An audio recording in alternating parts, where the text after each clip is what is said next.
Welcome, everyone. It's the Mike Tech Show, show number 883. It is a Saturday afternoon, and I am going to be discussing the iPhone 15. My wife and I upgraded. I went from an iPhone 12. She went from an Android. Oh, the good, the bad, the ugly. We're going to talk about a little bit about iOS 17. I'm also going to talk about quickly some accessories and some just things from my migration, and then a listener email and a health app that Taz sent a link to, which I tried and I got some strong opinions on. I want to talk about, and then we have a Chrome fix that we're going to talk about, and a couple other issues from listeners. So let's begin with my wife and I. She has the, I'm trying to put the right, what she has, the OnePlus T8 or 8T Android. And I have the iPhone 12 Pro. So a couple years old, we've definitely, we're on the T-Mobile plan. So we figured let's get some new ones, but I waited. If you're thinking of the iPhone 15, especially the Pro, the titanium, there were overheating issues that seem to be fixed. And I have not experienced any overheating issues. I've had the phone for 4 or 5 days now. They issued an iOS 17 update, 17.0.3. If you are on 17, you absolutely want to go to the .03 because they address some of the overheating issues. So since that seems to have been resolved, then we went all in and committed. My wife wanted to move back to the Apple platform. So the prices were amazing. And here's my tip for T-Mobile. They change in an instant. So you don't know the deal that you're looking at. You could go in the next day and it be completely different. So beware of that. And I happen to, I think, catch them on the right deal. My iPhone 12 Pro, they gave me an $830 credit. That is amazing. There is no way I could have gotten that kind of money. And my wife's phone, which is we looked at as worthless, they gave us $415. So what was it, $830 and $415? Hey, we had to do it. And we went to iPhone 15 Pro. Now, my wife wanted the Max for the size. They didn't have any in stock. So she settled on the Pro. I got the black that I'm holding up. They call it black, but boy, that looks like, it looks like gray to me. And the phone is gorgeous. It is lighter than my 12 Pro. I didn't expect that. So that is one of the benefits. The phone is just a little lighter. So very, very, very nice. Very happy with that. It is USB-C port. That is the killer feature that is driving me. So this way we have consistency where the car adapters around the houses in Pennsylvania and here in Florida, we now can use the same USB-C cables. That is very, very, very important. It's the 6.1 inch, so it's basically the same size as my 12 Pro. It's just a teeny bit smaller for my wife, and it has these 3 cameras on the back that really, here's the thing, the way I'm showing it, if you lay it down without a cover, let me tell you something. It sticks out. I'm afraid they're going to break the lenses. So you really have to have a cover. Now, real quick, before I get into the details of the migration, I'm going to show a couple accessories that I bought. One is this clear case that I bought from Five and Below. This is a great case. It's clear. It's $5.50, which is interesting. Everything we got was over $5, and it's called Five and Below. But that's, well, as I'm holding it up, you'll see there's a little, like, not legs, but a little lift at each corner.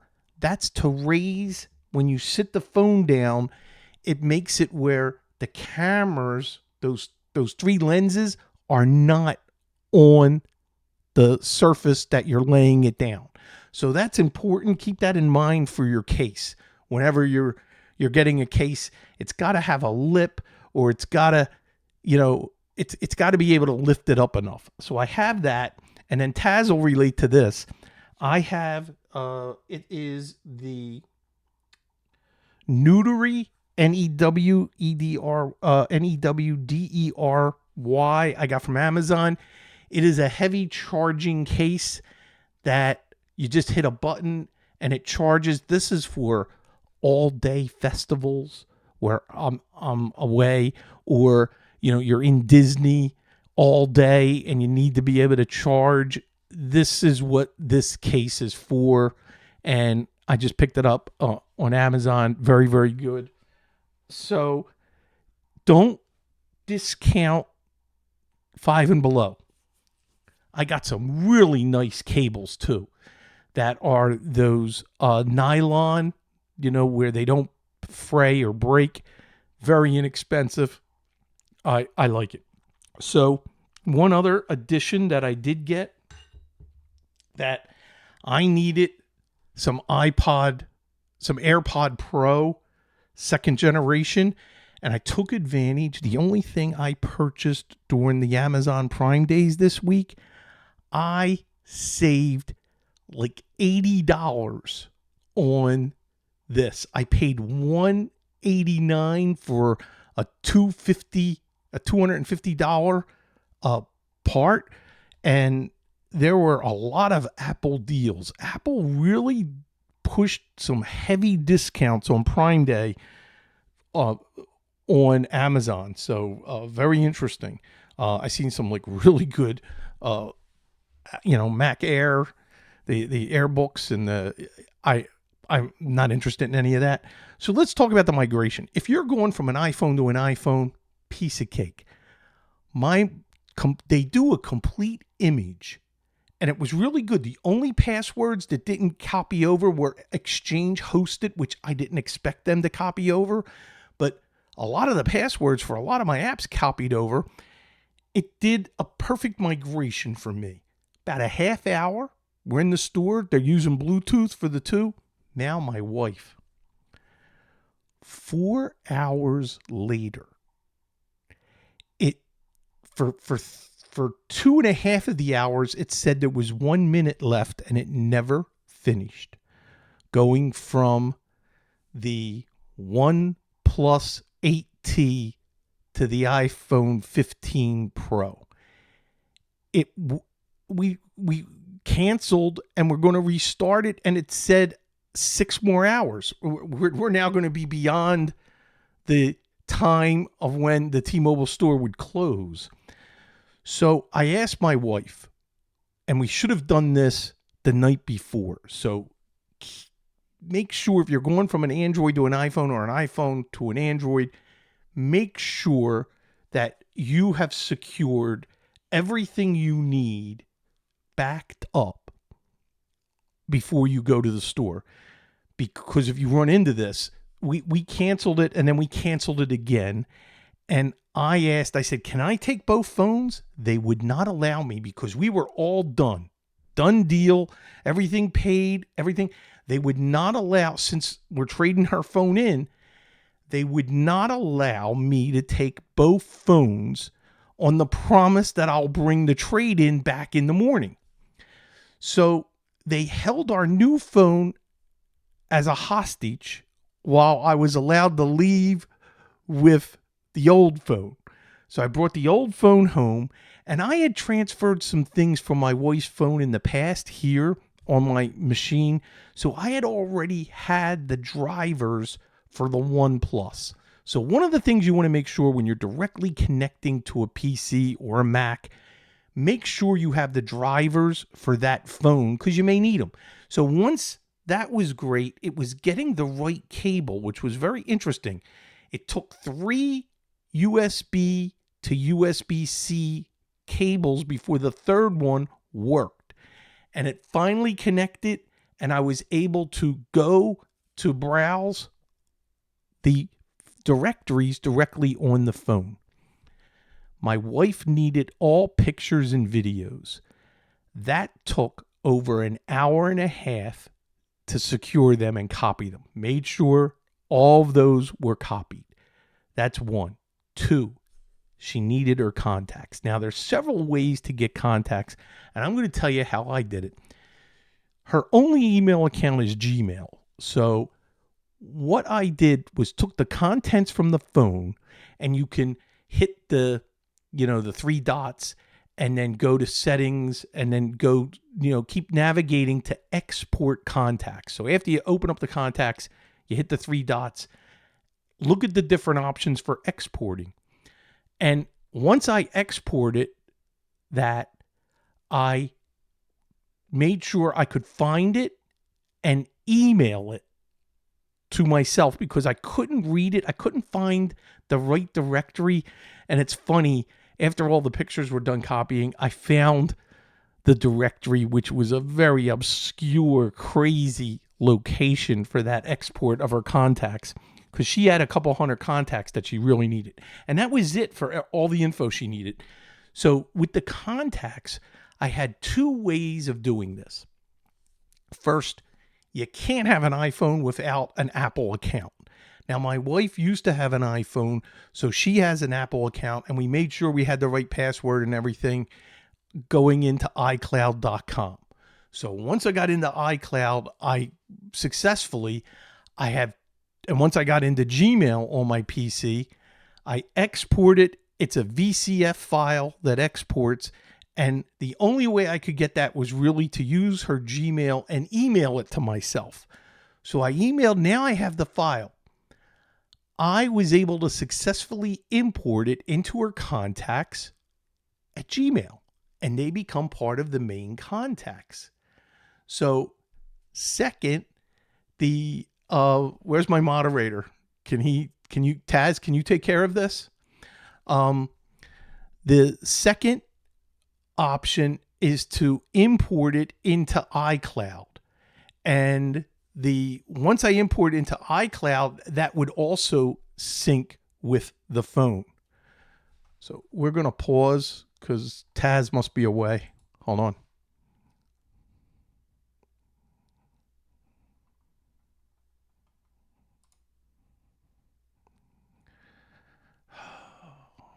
Oh, he got it. All right. Thank you. All right, let's get back. So my wife chose, let's do the Gmail, because after we swap the phone back, if that didn't work, then we can always import it into iCloud. But the one thing we made sure was in Gmail, we could see all the contacts once they successfully import it. So you have to do some research in case you're on your own migrating. And that's why I wanted to take the time to talk about this, because you really have to think things through if you're going to be swapping, changing between an Android ecosystem and an Apple ecosystem or vice versa. There are going to be migration issues. Now, of course, the apps, you could just download, clean. So it was like a nice, fresh, clean start. Frustrating a little bit remembering all the passwords for the different apps. So even myself, there were a few little tweaks. Now, remember, once you're even done going through a migration like this, it's going to run a little hot because the processor's really cooking, because I have a couple hundred apps. So they're downloading. And when you have all that activity happening on your phone, it's going to be hot. That was the only time it was hot, was the day of migrating. After that, everything was fine. This week, it has not been hot. It's been really holding the charge incredibly well. Thumbs up. Everything's been working great on the iPhone 15 Pro. So I really like it. iOS 17. It's tough to get used to it. You know, there's some features. There's interactive widgets. I haven't played with that. Mood tracking and journaling, shared air tags, and AirPods improvements. I got to investigate that because my AirPods only arrived yesterday, the new ones. And I have a set that's a couple years old that has that static problem. That's for a future show where I was trying to remove that static problem, but I have since found it is a bug in the first generation of the AirPod Pros. There is a problem. So then they updates to messages and phone. Interesting. They changed the button on the side. It used to be a toggle for toggling silent mode and regular ring mode. Now you press it and hold it, and it will tell you at the top. So I'm getting used to it. There's an improved autocorrect. I don't know about that. One of the things I hate, typing a text and thinking I typed what I typed, but it changed the word, and which changes the meaning of everything when you click send. I know everybody's seen that. Autocorrect is brutal. I mean, I've had lots of issues with autocorrect, as I'm sure, if you have some really funny stories to share that are clean, please email me, MikeTechShow@gmail.com. I would appreciate it. I'm sure there's some doozies out there for autocorrect. But overall, everything's been good. It's significantly faster, but remember, 3 years ago was the phone I was using. So I tend to keep things at least to 2 years, which gets the phone paid off. And, a couple things. I'm on the T-Mobile Magenta over 55. They made me upgrade the plan for that extra $10 a month. They just can't help themselves in order to get the discount that I wanted on the phone. So I had to agree to a $10 increase a month, and I did the math, and it was still worth it. So that $830 that they gave me was really like $500 and some, if you deduct what I had to pay as an increase for the plan. But the plan did give some nice features. Now, something I noticed today, I pay, at least in the past, $7 more a month to have the premium Netflix, not the standard. You can have more devices at the same time. I think you can have up to 6, and you get the ultra high def and 4K, which is what I want when I'm watching Netflix. Well, when I switched plans, they became active this morning. It takes a few days before the new plan kicks in.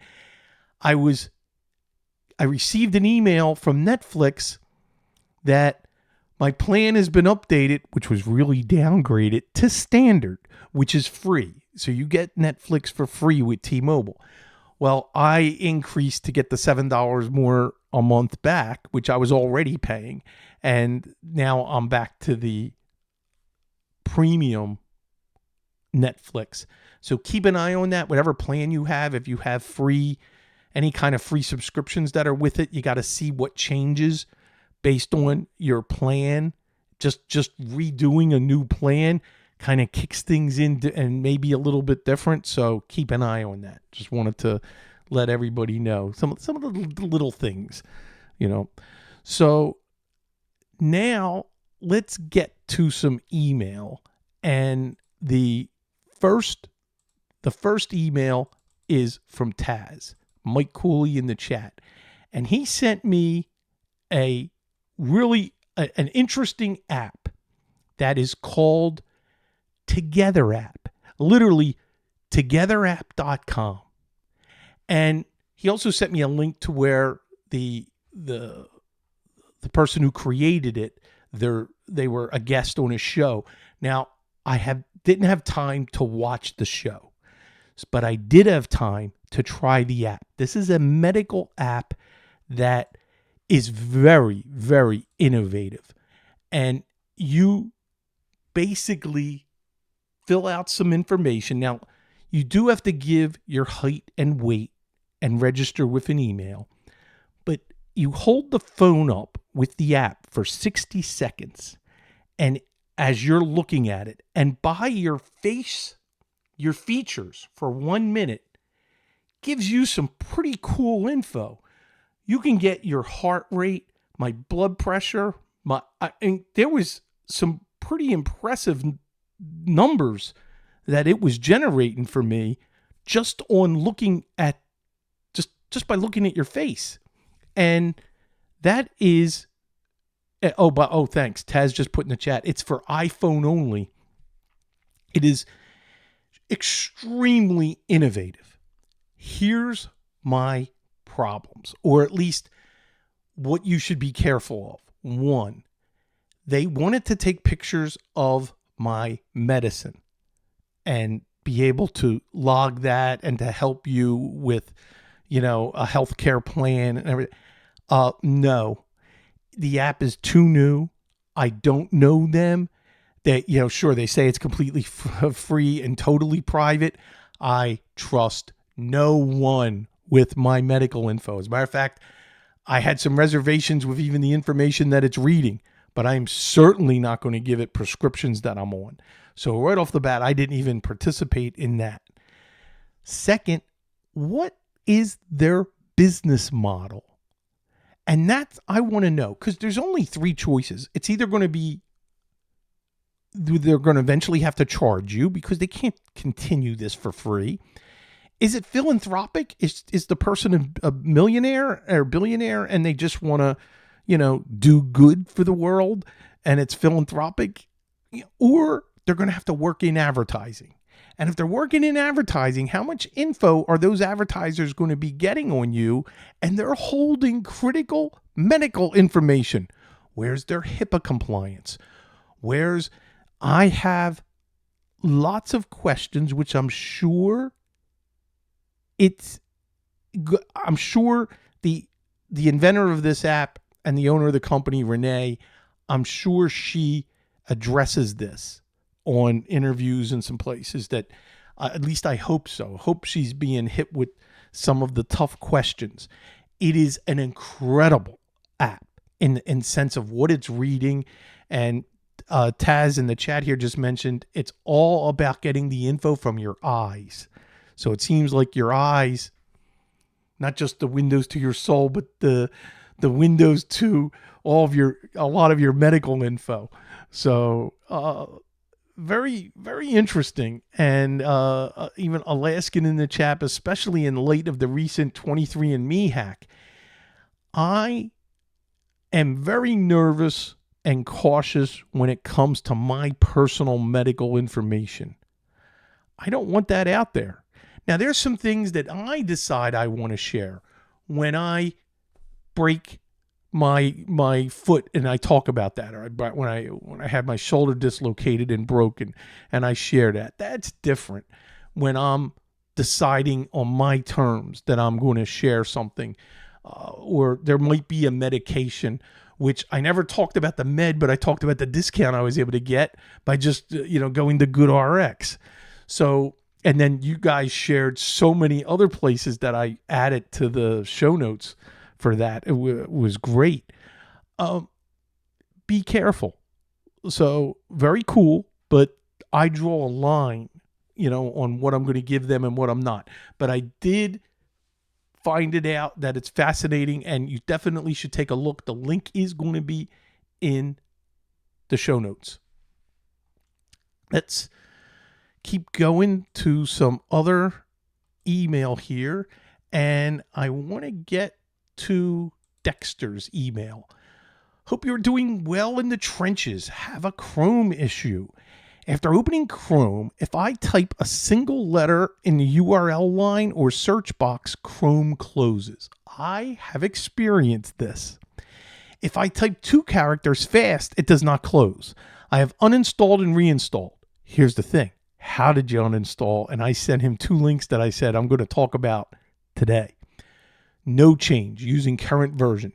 Tried different search engines, no luck. Disabled extensions, no luck. Tried not logging into Chrome and Gmail account, no luck. Funny thing is, this issue also happens in Firefox. Now, I didn't address the Firefox issue, and he says the problem does not exist in Edge. Any ideas? So here's my recommendation. And it's for both Firefox and Chrome when you think about it. Back up your bookmarks only. And I know I talked about an app a while ago that literally it's just Facebook. It's just browser backing up. You don't want to back up anything other than your bookmarks because you don't know some of the things that may carry over. So I have a link how to back up your bookmarks, just your Chrome bookmarks. Do the same in Firefox. It's just a page you got to navigate to your profile where that location is. And Firefox is real easy. It's just a directory of links of all your bookmarks because you can import them easily back in. Now, do not just use the uninstall within Windows. You need Revo Uninstaller Portable. You must rip out all traces of the browser. It is the only way to completely remove it. So I would make sure I got the bookmarks, then download the portable version of Revo Uninstaller. It's free. Run it. And when you run it, it's going to go through the uninstall process first. Great. Then it's going to go through, and I always pick moderate analysis, and I always delete the registry entries and everything that it finds. Make sure you delete. When that's all done, reboot, then go back to the website and reinstall the current version. Import your bookmarks. Now I want to know if you're still having the problem, because if you do, we got a Windows issue going on. But since you're not having it in Edge, I think it's just, something corrupted the browsers, and I don't want any extensions or any kind of cookies or any kind of remnants laying around. I want them completely removed. So do that. Then, if anybody else, has some other ideas, let me know. And I really appreciate it. So let's continue. We got a couple other interesting emails here. And I'm going to go, here's this is from Jerry. This is a great idea. He says, you mentioned on show 881, you placed a shortcut to Instant House Call on non-retainer clients' desktops. Yes, I would suggest doing the same thing, but making a shortcut to Instant House Call, rename the shortcut to your phone number. Like MHS Consulting, and put the phone number. This is like leaving your business card on the client's desktop, a constant reminder. Thanks for all the good content and tips. Keep up the good work. Jerry, man, a tip of the hat for an incredible little suggestion that I've already spoken to my son about, and that is what we are going to do on all clients going forward. Not just retainer clients, but all of them. Even if we have unattended access, we always leave that shortcut. That's now part of the process. I love it, love it, love it. Love tips like that. Thank you. All right. Next email from Mick. This is a little involved. Let me read it. I listen to, and Mick, of course, is Michael, and he is from Australia. I listen to your show regularly, and have been for many, many years. I'm on Melbourne, Australia, and download your show. I have an acquaintance who is a manager of a retirement village, 300 residents in standalone houses. He has an admin assistant for the regular processing of invoices, power bills, telephone bills, etc., and a nurse who is available for residents' medical needs. He currently has a peer-to-peer Windows 10 Pro network, but not all 3 computers can see all of the folders of each other's computer. It's not standardized across the computers and does not have any password requirements. Slapdash backups using a free backup program, so a bit of a hodgepodge. He heard about using Office 365 and is looking at using that. I completely agree. And then he can save things to OneDrive or SharePoint because he'll have the Microsoft Business 365. Make sure he at least gets standard. Let's continue. I suggested that he bring in a consultant to analyze and document the current processes. I completely agree. And folder structure and see what, if any, steps are redundant or current or could be streamlined.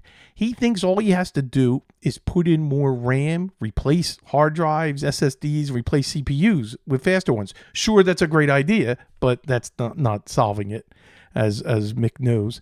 I used to be an IT consultant mainly for state government departments. I've never been in a position where I had to convince a client to hire me, so I'm at a loss how to convince my acquaintance to get someone in. Any suggestions to gently twist his arm? Yes. When it comes to backup, you have to stress, where are those files that are being shared backed up online? A reliable backup service like a Magnus box or anything like that service, online backups, to make sure that if a disaster happens, he has those files. Now, here's a question. Since there are medical things going on and there's resident info, does he fall under any kind of a HIPAA compliance? And I'm not sure what that would look like in Australia. So that may also help you. So you need to ask him what happens when that drive crashes and is gone forever because he doesn't have a reliable backup. Also, you want to secure the documents and make sure that everybody can access everything. He may need a little server or a little NAS device where everything is shared on, and then that is being backed up. So you could have a little Synology device with an external drive, use an inexpensive like Amazon Glacier to back up to the cloud there, but you need someone clearly to assess. You know your friend, and you know the business.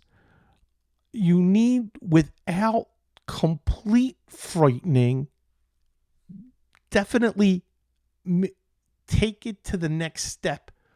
What if this goes wrong? What if, ABC happens? So you got to think about all the disastrous things that can happen, present them in a calm solution that this needs to be analyzed. What about if an infection happens?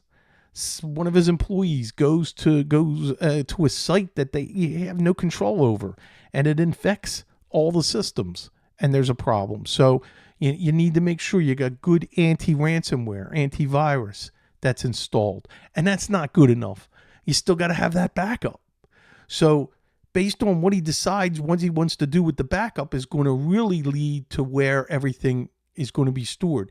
That's why he could avoid the backup if he's storing everything to SharePoint. But even that's not good enough sometimes, just relying on Microsoft to back it up. I've had clients that needed a file and it's not backed up every night, and they needed a different version of that file, and they couldn't get to the version they needed because Microsoft didn't back it up that night. So you got to be careful. You got to make sure even when you're online, you still need a service that backs that up, that guaranteeing you can get to the files. So the security on the network, which Alaskan just mentioned in the chat, absolutely, security is an issue. Privacy for the residents. So I would concentrate on the privacy, the security, and the ability to recover from a disaster. And that's what you need to focus. And that's why he needs a consultant to properly guide him on those solutions. Hopefully that helps, Mick. Please follow up. I want to know how you made out. And we have another email, and this is another problem. This is from Austin. Hi, Mike. I have a Dell G15 5520 laptop with BIOS, GPU drivers, Windows 11 updated, and all other drivers up to date. The laptop just shuts down after about 2 hours of inactivity. The computer fan power light stays on, and even if I press any key or use the touchpad, Windows doesn't respond. I have to force shut down and power on the laptop, then it powers on. Reliability history shows Windows was not properly shut down. That's okay. But what is interesting, that it shows it at a time I tried to power on the laptop. Event Viewer doesn't give any errors and anything, just normal info events. So it looks like Windows enters some kind of a state. It sounds like it's a hibernation. I have sleep and hibernation disabled and turned off, and the hard drive set to never. What may be the fix? Now, you could have a hard drive issue. So the first thing I want you to do is run Crystal Disk Info Portable. Run that and see if there's a hard drive issue. That's the first thing. Next, I want to know if there's a RAM issue. So download MTS, make a bootable USB, boot, let it go through the RAM test. Want to know that the RAM is good. Next, is it plugged in all the time? I want you to basically take the battery off the table by knowing that it's plugged in a reliable power source. Go through all of your options, and I want you to go to, in control panel, what the power button does when you press it. And I want to make sure hibernation is completely disabled. Review your power settings again, and then leave it up and running. And I want to know, when should the screen go to sleep? Put it at 4 hours. So this way it doesn't even go to sleep. And I want to know, does it obey that? If you say 4 hours, does it still shut down in 2 hours, or does it take the 4 hours? So double check the power settings, both plugged in and on battery. And I want to make sure they're both the same right now for testing, and don't have one over the other. Make sure they're both set. Remember, you have two sets of options there when it comes to a laptop, because there's a battery. Like, what do you want to do on the battery? And then what do you do? So Taz adds, also turn sleep and hibernate off, reboot, and then turn back on. Well, that's an idea, which is turn them on, reboot, then turn them off again, because they may not be taking. That's another option.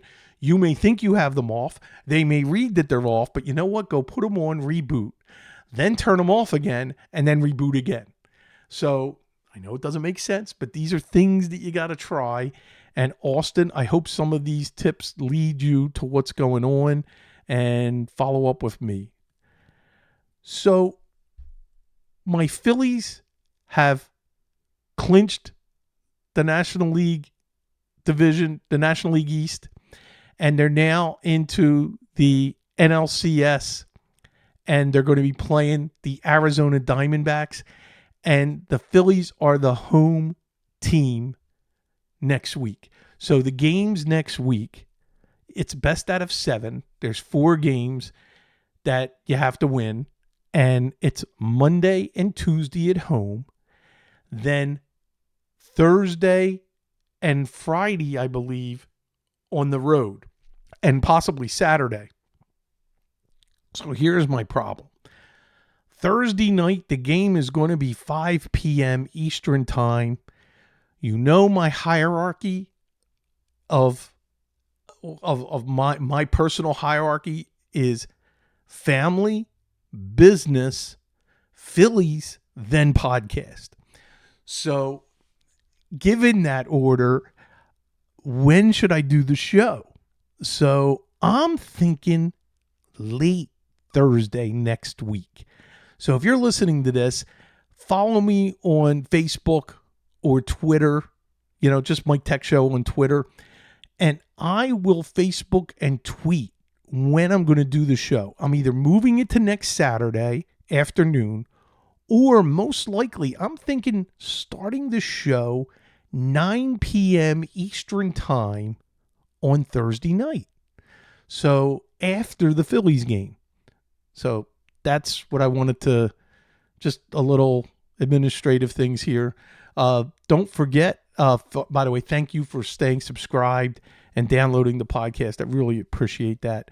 Don't forget to check out YouTube and subscribe to my YouTube channel. And that's, Michael Smith MTS on YouTube. All the videos are there. I post them up right after the show. And I think that's it. I think I'm caught up on everything. So pay attention to see, when I'm going to be doing the next live show, probably late on Thursday, after hopefully the Phillies victory. And that is it. I'll talk to everybody next week. Bye-bye.